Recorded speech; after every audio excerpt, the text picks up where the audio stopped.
نحمده ونصلي على رسوله الكريم أما بعد فأعوذ بالله من الشيطان الرجيم بسم الله الرحمن الرحيم يا أيها الذين آمنوا إذا نودي للصلاة من يوم الجمعة فاسعوا إلى ذكر الله وذروا البيع صدق الله مولانا العظيم. میرے دینی اور اسلامی بھائیوں، بزرگوں اور دوستوں اور علاقے کے معزز حضرات، بات شروع کرنے سے پہلے ایک مرتبہ درود شریف پڑھ لیجیے. اللهم صل على محمد وعلى ال محمد كما صليت على ابراهيم وعلى ال ابراهيم انك حميد مجيد. اللهم بارك على محمد وعلى ال محمد كما باركت على ابراهيم وعلى ال ابراهيم انك حميد مجيد. آج جمعہ کا دن ہے اور دوسری بات یہ ہے کہ دسمبر کے مہینے کی آج 6 تاریخ ہے. آج کے دن سے دو باتیں حالات کے اعتبار سے جڑی ہوئی ہیں. انشاءاللہ ہم دونوں باتوں کو جانیں گے. اللہ تعالیٰ سے دعا فرمائیے کہ اللہ تعالیٰ صحیح کہنے اور اس کے اوپر عمل کرنے کی اور ہم سب لوگوں کو عمل کرنے کی توفیق عطا فرمائے. 6 دسمبر آج ہے.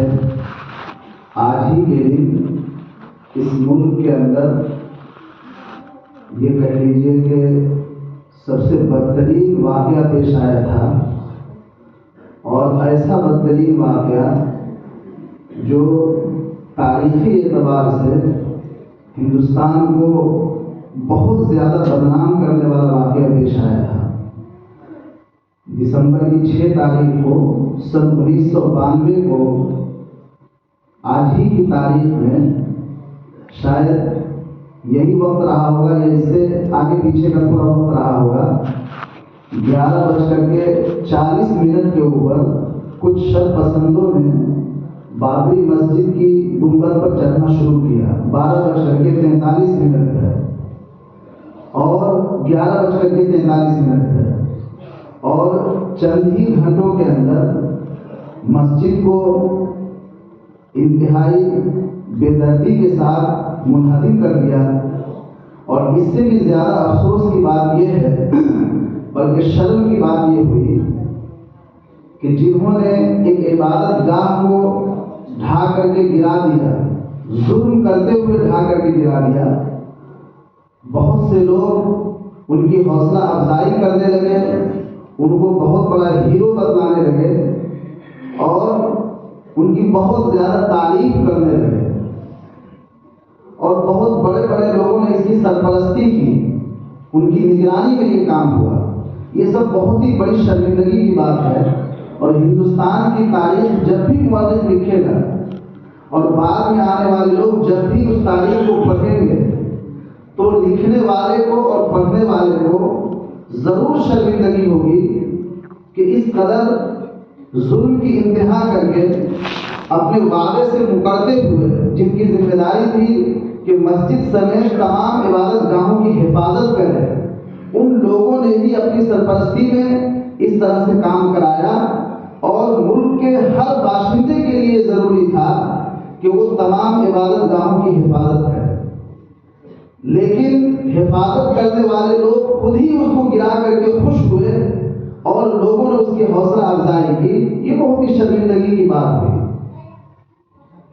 اس لیے ہم دسمبر کی 6 تاریخ کو ہر سال یاد رکھیں گے، ہم پوری زندگی یاد رکھیں گے، اور اپنے بعد میں آنے والی نسلوں کو ہم بتا کر کے جائیں گے کہ اس مسجد کو ظلماً شہید کر دیا گیا تھا.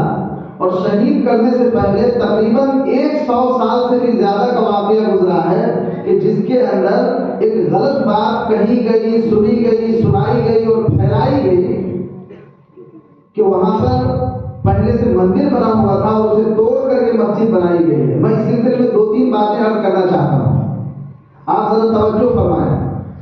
سب سے پہلی بات مسئلے کی روشنی میں دیکھیے.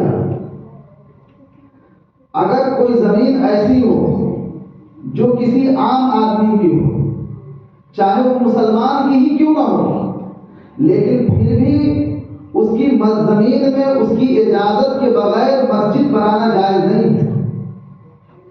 ایک مسلمان ہے، اس مسلمان کی زمین ہے اور اس مسلمان کو اس مسجد میں نماز بھی پڑھنی ہے، اسی محلے کی مسجد بننے والی ہے، تب بھی اس مسلمان کی اجازت کے بغیر اس زمین میں مسجد بنانا ناجائز ہے، ناجائز ہے، گناہ کا کام ہے۔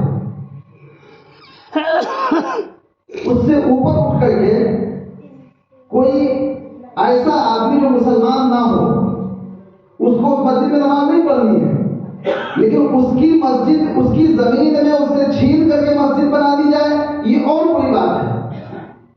اس سے اور اوپر اٹھ کر کے وہاں پر پہلے سے ایک عبادت کرنے کی جگہ بنی ہوئی ہے، اس کو توڑ کر کے اس کی اجازت کے بغیر مسجد بنانا، یہ کیسے صحیح ہو سکتا ہے؟ اور ایک مسلمان مسجد بناتا ہے عبادت کی نیت سے کہ جب تک یہ مسجد رہے گی ہمیں ثواب ملتا رہے گا۔ کیا بھلا کوئی آدمی ایسے عبادت کے کام کو غلط طریقے پر کر سکتا ہے؟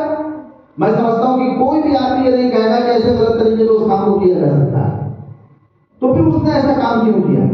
اچھا، چوتھی بات یہ ہے کہ اس کے پاس زمین کی کوئی کمی نہیں تھی، پورے ملک کے اندر حکومت تھی، کہیں پر بھی بنا سکتا ہے، تو اس آدمی کے پاس زمین کی کوئی کمی بھی نہیں ہے اور دوسرے کی مسجد کو، دوسرے کی زمین کو چھین کر کے مسجد بنانا جائز بھی نہیں ہے۔ پہلے سے مندر بنا ہو اس کو توڑ کر کے مسجد بنانا اور خطرناک بات ہے۔ ان تمام باتوں کو سامنے رکھتے ہوئے کوئی بھی ایک تھوڑی سی بھی عقل رکھنے والا آدمی ہوگا، وہ یہ نہیں کہہ سکتا ہے کہ وہاں پہ کوئی آدمی اچھا سمجھدار آدمی اور کوئی بادشاہ وہاں پہ توڑ کر کے مسجد بنا دے، ایسا نہیں ہو سکتا۔ تو یہ تقریباً 100 سال سے بھی زیادہ تک یہ بات، جھوٹی بات کہی گئی، سنی گئی، سنائی گئی اور پوری دنیا کے اندر پھیلائی گئی، لیکن آخر میں جب یہ مقدمہ سپریم کورٹ کے اندر چلتا رہا، جب آخر میں فیصلہ آیا تو اس بات کے لیے تو ہمیں بڑی خوشی ہے کہ سپریم کورٹ نے اس فیصلے کے اندر یہ وضاحت کی ہے کہ مسجد اپنی جگہ پر بنی ہوئی ہے، مندر کو توڑ کر کے یہ مسجد نہیں بنائی گئی ہے۔ یہ خوشی کی بات ہے۔ آگے جب مؤلف تاریخ لکھے گا اور پڑھنے والے پڑھیں گے تو یہ سن کر کے ان کو بات سمجھ میں آ جائے گی کہ ایک جھوٹ کو 100 سال سے زیادہ تک ملک کے اندر بولا گیا اور پھیلایا گیا، اور بہت بڑی شرمندگی کی بات ہے، انتہا درجے کی شرمندگی کی بات ہے کہ سپریم کورٹ کے اندر فیصلہ ہو جانے کے بعد بھی آج کچھ ایسے لوگ ہیں جسے میں نادان کیسے کہہ سکتا ہوں، جھوٹے اور بے شرم لوگ ہیں اور دھوکے باز لوگ ہیں جو یہ کہتے ہیں کہ مندر توڑ کر کے وہاں پہ مسجد بنائی گئی ہے۔ سپریم کورٹ کا فیصلہ آ جانے کے بعد یہ بات کہتے ہیں۔ سپریم کورٹ نے اس دعویٰ کو خارج کیا کہ یہ جو کہا جاتا ہے کہ مندر توڑ کر کے مسجد بنائی گئی ہے، یہ جھوٹی بات ہے۔ اور اتنا ہی نہیں، اس فیصلے کے اندر یہ بھی لکھا ہوا ہے کہ جن لوگوں نے مسجد کو توڑی ہے انہوں نے غلط کام کیا ہے اور ان کے خلاف باضابطہ مقدمہ چلایا گیا سپریم کورٹ کے اندر۔ بعد میں چل کر کے مقدمہ خارج ہو گیا، جس کی لاٹھی اس کی بھینس ہوتی ہے، آپ لوگ بچپن سے سنتے ہوئے چلے آ رہے ہوں گے، بہرحال اس کو خارج کر دیا گیا، لیکن مقدمہ اس کے خلاف چلایا گیا ہے۔ ان تمام باتوں کے باوجود کیا کسی کو یہ کہنے کا حق ہوتا ہے یا کوئی گنجائش ہوتی ہے کہ کوئی کہے کہ مندر توڑ کر کے مسجد بنائی گئی ہے؟ ایسا نہیں ہو سکتا ہے۔ جھوٹ بولے گا کوئی، دھوکے بازی کرے گا، وہی کہہ سکتا ہے۔ خیر، یہاں پر پیغام یہ دینا مقصود ہے کہ دسمبر کی 6 تاریخ تھی اور تقریباً یہی سے تھوڑا آگے پیچھے کا وقت تھا۔ 1992 کو بابری مسجد کو ظلماً شہید کر دیا گیا، اور یہ جو جھوٹ بولا گیا تقریباً 100 سال سے زیادہ تک کہ وہاں پر پہلے مندر تھی، اس کو توڑ کر کے مسجد بنائی گئی ہے، یہ جھوٹی اور غلط بات تھی، بے بنیاد بات تھی، سپریم کورٹ نے اس کو نہیں مانا ہے۔ تیسری بات، جب بابری مسجد کے اندر سروے کیا گیا تھا تو آپ میں سے جو لوگ اخبار پڑھتے ہیں یا سوشل میڈیا سے جڑے ہوئے ہیں ان لوگوں نے ویڈیو کے اندر بھی دیکھا ہوگا اور بیان بھی سنا ہوگا کہ مسجد کو جو کھود کر کے اس کے نیچے تلاشی لی گئی تھی تو اس میں مندر کے باقیات ملے تھے، یعنی مندر توڑنے کے بعد جو اس کے دیوی دیوتاؤں کی جو مورتی بنی ہوئی تھی اس کے پتھر وغیرہ اس کے اندر نیچے ملے تھے، اور یہ بات خوب زور شور سے پھیلائی گئی۔ یہاں تک یہ بات کہی گئی کہ کیا اس کی روشنی میں یہ ثابت نہیں ہوتا ہے کہ وہاں پر مندر توڑ کر کے مسجد بنائی گئی ہے، اس کو ثابت کیا گیا، لیکن یاد رکھیے اس فیصلے کے اندر سپریم کورٹ نے اس سروے کی رپورٹ کو بھی نہیں مانا. سپریم کورٹ نے یہ کہا کہ سروے کی رپورٹ کے اوپر کوئی فیصلے کی بنیاد نہیں رکھی جا سکتی ہے. سپریم کورٹ نے اس رپورٹ کو بھی نہیں مانا. اس لیے ہمارے سامنے جب یہ بات آتی ہے تو ہمیں سمجھ لینا چاہیے کہ ایک مسلمان ایسا کر ہی نہیں سکتا ہے کہ کوئی مندر کو توڑ کر کے وہاں پر مسجد بنا دے. شرعی اعتبار سے اس کی گنجائش نہیں ہے. کسی مسلمان کی زمین کے اندر زبردستی مسجد بنانا جائز نہیں ہے. وہ تو مسلمان کی زمین بھی نہیں تھی. اس لیے اس بات کو اچھی طریقے سے یاد رکھنا چاہیے. اس لیے اس موقع سے ہم تمام ساتھیوں سے کہنا چاہتے ہیں اور جو بچے ہمارے یہاں موجود ہیں ان سے ہم کہنا چاہتے ہیں اور آپ کے واسطے سے ان تمام لوگوں سے ہم کہنا چاہتے ہیں جہاں تک یہ بات پہنچ سکتی ہے کہ آج 6 دسمبر کو جو مسجد شہید کی گئی تھی وہ ظلمت شہید کی گئی تھی اور کسی کو کوئی حق نہیں تھا کہ اس مسجد کا ایک پتھر بھی اٹھاوے اور اس مسجد کے اندر ذرہ برابر کوئی مسجد کو تکلیف پہنچائے. کسی کو حق نہیں تھا. ظلمت یہ سب کام کیا گیا اور سپریم کورٹ نے اس کو مانا ہے باضابطہ. اب اس موقع پر ہمیں کرنے کا کام کیا ہے؟ اس موقع پر ہمیں کرنے کا کام یہ ہے کہ ہم مسجد کو زیادہ سے زیادہ آباد کریں. آپ اچھی طرح سے جانتے ہیں کہ مکان جو ہے اس وقت تک بہتر رہتا ہے جبکہ اس مکان کے اندر رہنے والے لوگ موجود رہیں. ایک عمدہ سے عمدہ مکان بنایا گیا, لاکھوں کروڑ روپے خرچ کر کے کوئی مکان تعمیر کیا گیا, لیکن اس مکان کا رہنے والا آدمی وہاں سے چھوڑ کر کے چلا گیا. اسے وہ مکان 1 سال 2 سال 3 سال کے اندر ہوتے ہوتے وہ ویران ہو جائے گا اور نہ جانے کن کن چیزوں کا اس کے اندر بسیرا ہو جائے گا. اسی طرح سے یہ مسجد اللہ تعالیٰ کا گھر ہے. اس مسجد کی جو آبادی ہے وہ ہم لوگ نمازیوں کے ذریعے سے ہے. مسجد کی آبادی اینٹ پتھر ٹائل وغیرہ سے نہیں ہے بلکہ مسجد کی آبادی اور مسجد کی خوبصورتی ہمارے نمازیوں کی کثرت سے ہے. نمازی جس قدر مسجد کے اندر زیادہ جڑیں گے اور جس قدر ہم کثرت سے نماز میں حاضر ہوں گے اسی طرح اس کو زیادہ مسجد کی آبادی رہے گی اور مسجد آباد رہے گی اور خوش رہے گی. مسجد کی طرف سے ہمارے لیے دعائیں نکلیں گی اور جب ہم مسجد سے دور رہیں گے تو ہم مسجد کو آباد کرنے والے نہیں ہیں, مسجد کو ہم ویران کرنے والے ہیں. آپ ذرا غور فرمائیے رسول پاک صلی اللہ علیہ وسلم کے زمانے میں جو مسجد تھی مسجد نبوی وہ کیسی کچی مسجد تھی. بارش ہوئی ایک مرتبہ تو مسجد کے اندر جو ہے پانی بھی بھر گیا اور اس کے اندر جو ہے کیچڑ وغیرہ بھی آ گیا, مسجد ٹپکنے لگی. لیکن اس کے باوجود سب سے اہم مسجد ہے. لیکن اور ہماری مسجدیں اس قدر پکی پختہ سب کچھ ہے لیکن نمازی اس کے اندر نہیں ہے, نمازیوں کی کثرت نہیں ہے تو پھر وہ مسجد کے اندر سمجھیے کہ مسجد ویران ہی ہے. اس لیے ہمیں اس موقع پر مسجد کی آبادی کی زیادہ سے زیادہ ہمیں فکر کرنی چاہیے.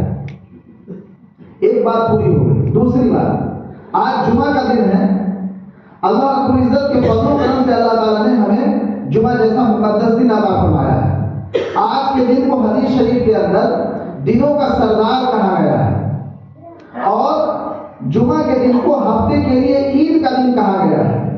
اور حدیث شریف کے اندر یہ فرمایا گیا کہ آج کا ہی وہ مقدس دن ہے کہ جس دن اللہ رب العزت نے حضرت آدم علیہ السلام کو پیدا فرمایا ہے. آج ہی کے دن حضرت آدم علیہ السلام کو وفات دی اللہ تعالیٰ نے, جنت کے اندر ٹھکانہ دیا اور جنت کے اندر سے دنیا کے اندر آج ہی کے دن بھیجا ہے. آج کا دن تاریخی واقعات کے اعتبار سے بھی اور فضیلت کے اعتبار سے بھی بہت ہی اہم ہے اور اللہ تعالیٰ نے ہمیں توفیق دی ہے. ہماری عمر کو اللہ تعالیٰ نے بڑھا کر کے آج جمعہ کا دن عطا فرمایا ہے اور ایک ساتھ مل کر کے جمعہ کی نماز ادا کرنے کی توفیق عطا فرمائی ہے. یہ اللہ تعالیٰ کا فضل و کرم ہے. آج کے دن دوسرے دنوں کے مقابلے میں تھوڑا سا زیادہ اہتمام ہوتا ہے. اس لیے جمعہ کے آداب کے تعلق سے اور کرنے والے اعمال کے تعلق سے ہمیں چند باتیں یاد رکھنی چاہیے. پہلی بات یہ ہے کہ جمعہ کے دن اپنے آپ کو صاف ستھرا کرنا چاہیے, مسواک کرنا چاہیے, غسل کرنا چاہیے اور اپنے کپڑوں میں جو سب سے صحیح اچھا کپڑا لگتا ہو وہ کپڑا پہننا چاہیے, خوشبو لگانا چاہیے اور جمعہ کی نماز کے لیے جتنی جلدی ہو سکے اتنی جلدی آنا چاہیے. جتنی جلدی ہم مسجد کے اندر حاضر ہوں گے ہمیں ثواب اتنا ہی زیادہ ملے گا. سب سے پہلے اگر کوئی آدمی مسجد کے اندر جمعہ کے دن آتا ہے تو اس کو اونٹ صدقہ کرنے کا ثواب ملتا ہے. ایک اونٹ اگر کوئی آدمی خرید کر کے صدقہ کرے، اس وقت میں ایسا اونٹ جو ذرا صحیح سا ہو، اس کو ذبح کر کے اس کا گوشت اچھا لگے، تقریباً 1 سے 1.5 لاکھ روپے کا آئے گا. پھر اس کو ذبح کرنا اور اس کو تقسیم کرنا، اس کو صدقہ کرنا ایک بڑا مسئلہ ہے. لیکن جمعہ کی نماز کے لیے اگر کوئی پہلے حاضر ہو جاتا ہے تو یہ سب محنت اور خرچے کے بغیر ایک اونٹ صدقہ کرنے کا اس کو ثواب ملتا ہے. کس قدر اللہ رب العزت کی رحمتیں ہیں آج کے دن کے اعتبار سے. اس لیے ہمیں اپنے کام کو آگے پیچھے کر کے جتنی جلدی ہو سکے نماز کے لیے حاضر ہونا چاہیے. قرآن کریم کی میں نے ایک آیت کریمہ تلاوت کی. اللہ تعالیٰ فرماتے ہیں یا ایھا الذین آمنوا اذا نودی للصلاۃ من یوم الجمعہ فاسعوا الی ذکر اللہ، کہ جب جمعہ کی نماز کے لیے اذان دی جائے تو تم کاروبار کو چھوڑ دو. کاروبار کا لفظ صرف اس لیے کہا گیا ہے کہ یہ جو وقت ہوتا ہے اس کے اندر عام طور پر لوگ کاروبار کے اندر مشغول رہتے ہیں. جیسے دکانیں آج کل کتنے بجے کھلتی ہے؟ 9 بجے 10 بجے 11 بجے دکانیں کھلتی ہیں. اور دکان کھلنے کے بعد سامان وغیرہ کو صحیح سے رکھنا، گراہک کو آنا اور سامان بیچنا، یہ سب ہوتے ہوتے جو ہے جمعہ کا اہم وقت آ جاتا ہے. اس لیے خاص طور پر خرید و فروخت کا تذکرہ کیا ہے. مگر مراد یہ ہے کہ کوئی بھی ایسا کام جو جمعہ کی نماز کے لیے جانے میں رکاوٹ بنتا ہو، بیٹھ کر کے گپ شپ لگانا، یہ تو خرید و فروخت نہیں ہے، لیکن اس کی وجہ سے آدمی جمعہ میں حاضری میں دیر ہو جائے تو یہ سب کام جمعہ کی اذان ہوتے ہی ممنوع ہے. جمعہ کی اذان سے کون سی اذان مراد ہے؟ تو عام طور پر فقہا کا نزدیک یہ ہے کہ جمعہ کی اذان کے سے پہلی اذان مراد ہے. پہلی اذان مراد ہے. اس وقت جیسے ہی اذان ہو آدمی خرید و فروخت اور دوسرا کام وغیرہ بند کر دے اور جمعہ کے لیے حاضر ہونے کی فکر کرے اور تیاری کرے. اور آیت کریمہ کے اندر جو لفظ ہے فسعوا الی ذکر اللہ، اللہ تعالیٰ کے ذکر کے لیے دوڑ پڑو. جب کوئی آدمی دوڑ کر کے کہیں جاتا ہے تو وہ دائیں بائیں مڑ کر کے کبھی اس کو دیکھنے کے لیے نہیں رکتا ہے، کبھی اس سے بات کرنے کے لیے نہیں رکتا ہے. اس لیے کہا کہ دوڑ پڑو، یعنی دوسرے کام میں لگنے کے بجائے ڈائریکٹ مسجد پہنچنے کی فکر کرو. دوڑنا پڑا نہیں، ورنہ بوڑھا آدمی کیسے دوڑے گا؟ یا کوئی آدمی گاڑی پہ چل رہا ہے وہ کیسے دوڑے گا؟ تو دوڑنے سے مراد یہ ہے کہ ادھر ادھر کسی الٹے سیدھے کام میں لگنے کے بجائے ڈائریکٹ مسجد پہنچنے کی فکر کرو. ذالکم خیر لکم، یہ تمہارے لیے بہتر ہے.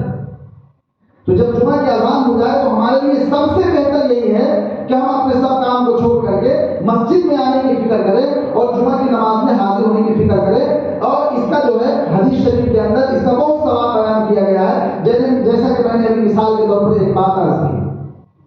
اس کے بعد جمعہ کے دن سورہ کہف کی تلاوت کرنا چاہیے.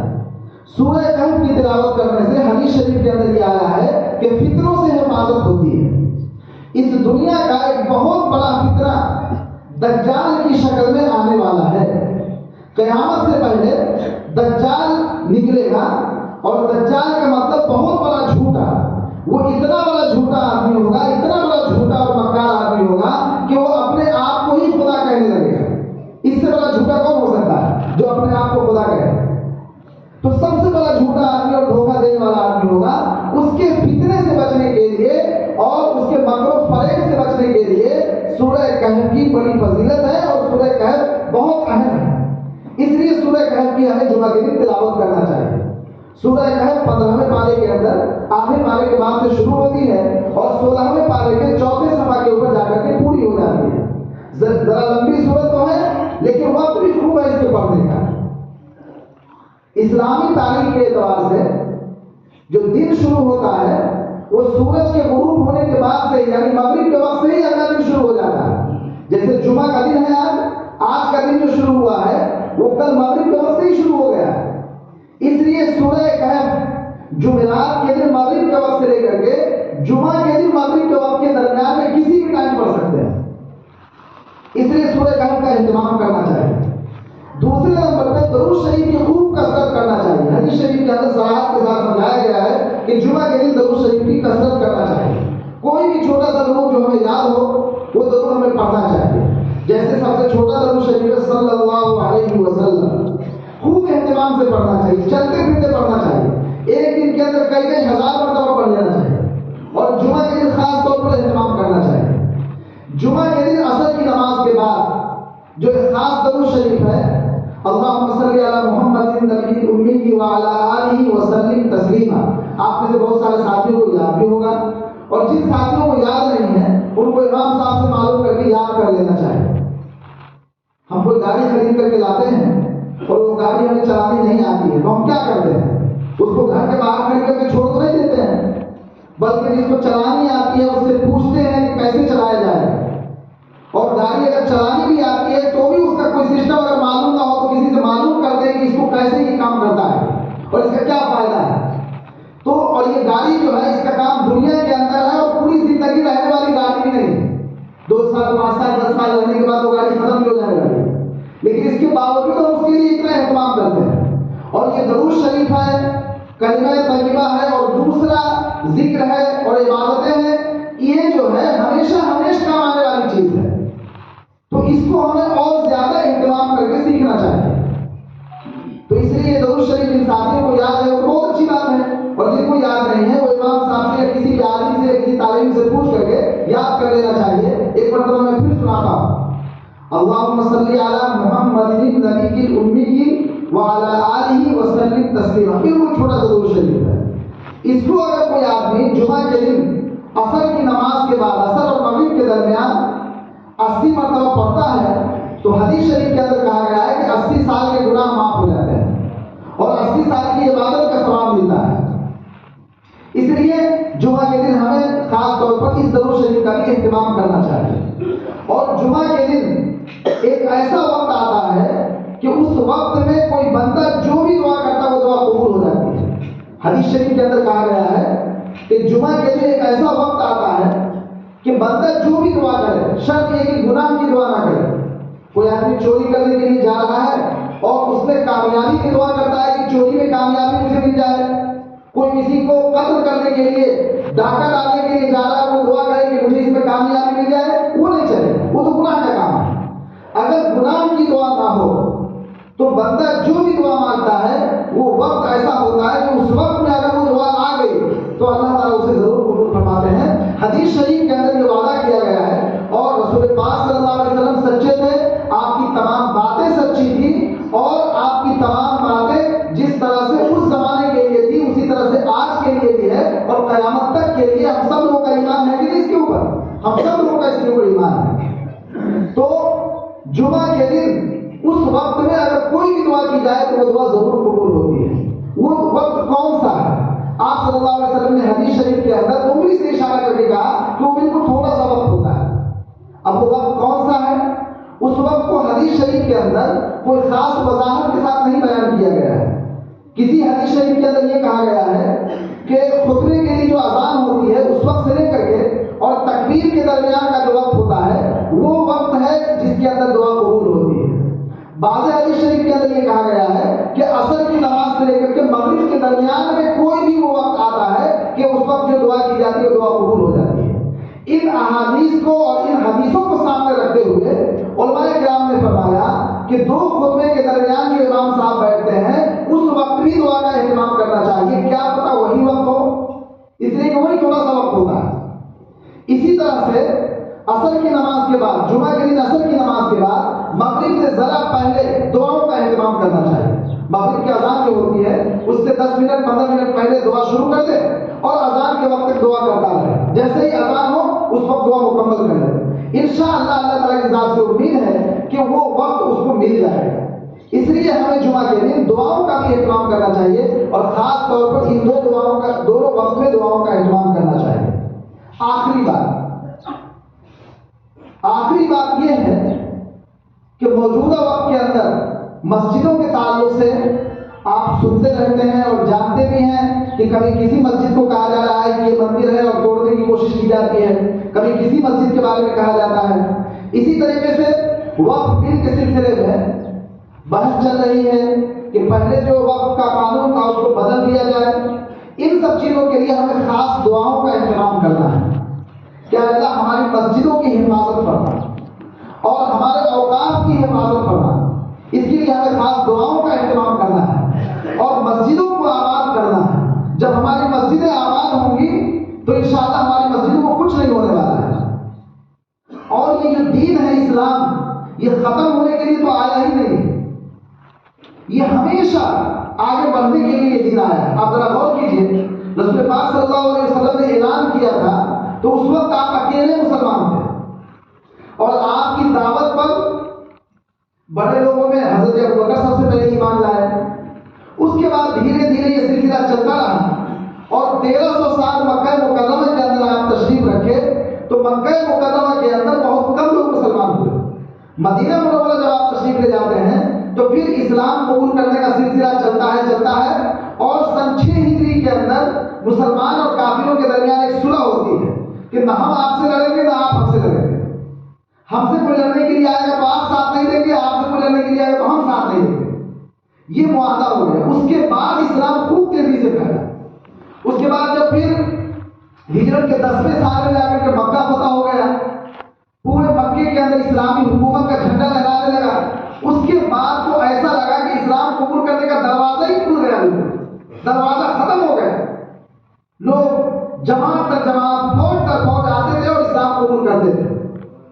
تو اسلام جو ہے ہمیشہ بڑھنے کے لیے آیا ہے. اس زمانے میں کتنی کوشش ہوئی اسلام کو ختم کرنے کے لیے، آپ اس کو چھوڑ دیجیے. ابھی کچھ سالوں پہلے جب انگریز کی حکومت یہاں قائم ہوئی تھی ہندوستان کے اندر، تو انگریز کی حکومت مضبوط ہونے کے بعد اس نے جو مال ہندوستان کا لوٹا وہ تو لوٹا ہی، لیکن پوری جد و جہد اور پوری کوشش اور محنت اور پلاننگ کے ساتھ اسلام کو ختم کر کے عیسائیت کو آگے بڑھانے کی اس نے کوشش کی، اور بندوق کی گولی کے زور پر مسلمانوں کو عیسائی بنانے کی کوشش کی جا رہی تھی. لیکن کیا ہندوستان کے اندر مسلمان کم ہوئے؟ ختم ہونا تو دور کی بات ہے، کم بھی نہیں ہوئے. مسلمانوں کی تعداد بڑھی. اچھا، جس علاقے سے یہ انگریز آئے تھے ان کے علاقے میں سب سے زیادہ اسلام پھیل رہا ہے، سب سے زیادہ. آپ کو حیرت ہوگی سن کر کے، سڑک کے کنارے میں جیسے ہمارے یہاں ٹھیلا لگا کر کے کیلے اور فروٹ وغیرہ بیچتے ہیں، اس طرح سے وہاں اسلام کے دائی ٹھیلا لگا کر کے کھڑے رہتے ہیں. کوئی بھی آدمی گزرتا ہے، مرد اگر گزرے تو اس کو تصویر گفٹ کرتے ہیں، قرآن کریم گفٹ کرتے ہیں، اس کو ٹوپی گفٹ کرتے ہیں، کسی کو امامہ گفٹ کرتے ہیں. کوئی عورت اگر گزرتی ہے اس کو برقع دیتے ہیں، قرآن کریم کا ترجمہ دیتے ہیں ان کو، اور بہت سارے لوگ اسی ٹھیلے کے پاس کھڑے ہو کر کے کلمہ پڑھ لیتے ہیں. یہ ایسا مذہب ہے، یہ ہمیشہ آگے بڑھنے کے لیے ہے. اس لیے ڈرنے اور گھبرانے کی ضرورت نہیں. ہمیں دعاؤں کا اہتمام کرنا ہے، اور جو اعمال ہمیں شریعت کی طرف سے دیے گئے کرنے کے اس کا اہتمام کرنا ہے. اور اکابرین کی طرف سے کوئی خاص اعلان کیا جائے اور کوئی خاص کام کرنے کے لیے کہا جائے تو ہمیں اس کے لیے پوری طرح سے تیار رہنا ہے. اللہ تعالیٰ ہم سب لوگوں کی حفاظت فرمائے، پوری امت مسلمہ کی حفاظت فرمائے، اور جو باتیں کہی گئی اس کے اوپر عمل کرنے کی. Thanks for watching. Don't forget to like, comment, share and subscribe to Al Wahid channel.